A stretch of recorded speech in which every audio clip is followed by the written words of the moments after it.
అయిందో ఇది మంచి ప్లేస్ కాబట్టి వాళ్ళు 3-4 నెలలు కనుక ఓపిక్గా ఉండగలిగితే అక్కడే ఉండండి, మేము సాల్వ్ చేసి పెడతాం. లేదు మాకు ఇమీడియట్గా వేరే దగ్గర ప్లాట్ ఇవ్వండి, మేము అమ్ముకోవాలో లేకపోతే ఇంకోటి చేయాలని అనుకుంటే ఆ విలేజ్ పక్కనున్న విలేజ్ నెంబర్ 1, అక్కడ కనుక లేకపోతే ఆ పక్క విలేజ్లో స్మాల్ ప్లాట్స్ అయితే లాటరీ ప్రకారం తీసి ఇస్తారు.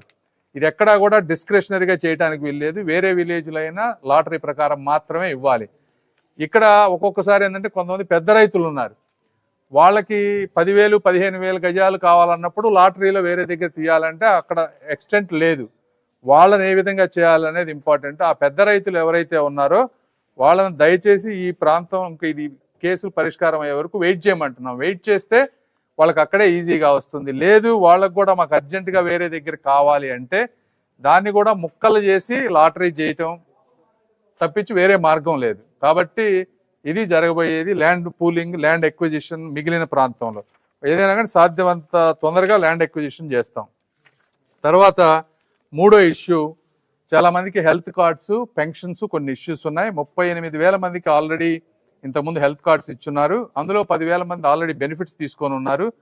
వీళ్ళలో ఇంకొక 4,000 మంది పిల్లలు పెద్దవాళ్ళు అయ్యి పెళ్ళిళ్ళు అయ్యి వాళ్ళకు కూడా ఇంక్లూడ్ చేయమని అడుగుతా ఉన్నారు. ఈ స్కీమ్ ఒక 5-10 ఏళ్ళు ఎక్స్టెండ్ చేశారు కాబట్టి వారికి, అదేవిధంగా పెన్షన్స్ కూడా ఈ లాస్ట్ టైం ఉన్న ఈ పెన్షన్స్ని, హెల్త్ కార్డ్స్ని వేరే గవర్నమెంట్ ఆరోగ్యశ్రీతో సంబంధం లేకుండా చేసినవి ఇవి.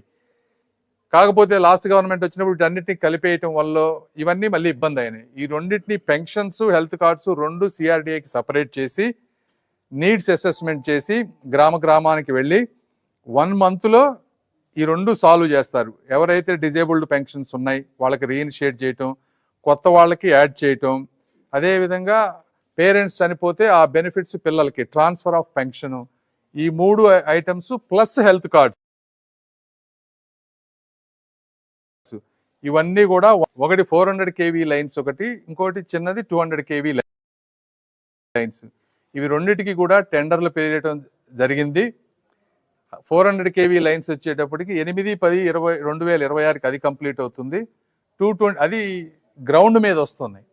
అక్కడ వచ్చేటప్పటికి కొంతమంది రైతులకి కొన్ని ఇష్యూ ఉంది. ఆ ఇష్యూని, అది కాంప్లికేటెడ్ ఇష్యూ, కోర్టులో వేశారు. వాళ్ళ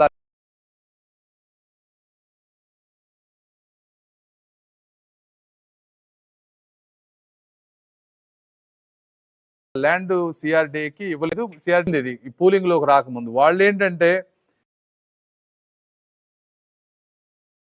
2014 ల్యాండ్ పూలింగ్ అయింది కాబట్టి మేము నష్టపోయాము, గవర్నమెంట్కి ఇవ్వటం మమ్మల్ని కూడా ల్యాండ్ పూలింగ్ లో కన్సిడర్ చేయమంటున్నారు. ఇది అప్పుడు ల్యాండ్ ఎక్విజిషన్ లో చేసింది, అది కాంప్లికేటెడ్ ఇష్యూ, కోర్టులో ఉంది. దీన్ని ఎలా డీల్ చేయాలనేది అది మేము నారాయణ గారు గౌరవ ముఖ్యమంత్రి గారితో మాట్లాడి, అది 37-40 ఎకరాలు ఉంది, ఆ ఇష్యూని సపరేట్ గా డీల్ చేస్తారు. అది కాకుండా మిగిలిన లైన్స్ వేయటానికి, అంటే 220 kV లైన్స్ వేయటానికి ఆల్రెడీ టెండర్స్ అయిపోయినాయి. అందులో 16% వర్క్ కూడా కంప్లీట్ అయిపోయింది. ఇది 31/7/2027కి ఇది కంప్లీట్ అవుతుంది.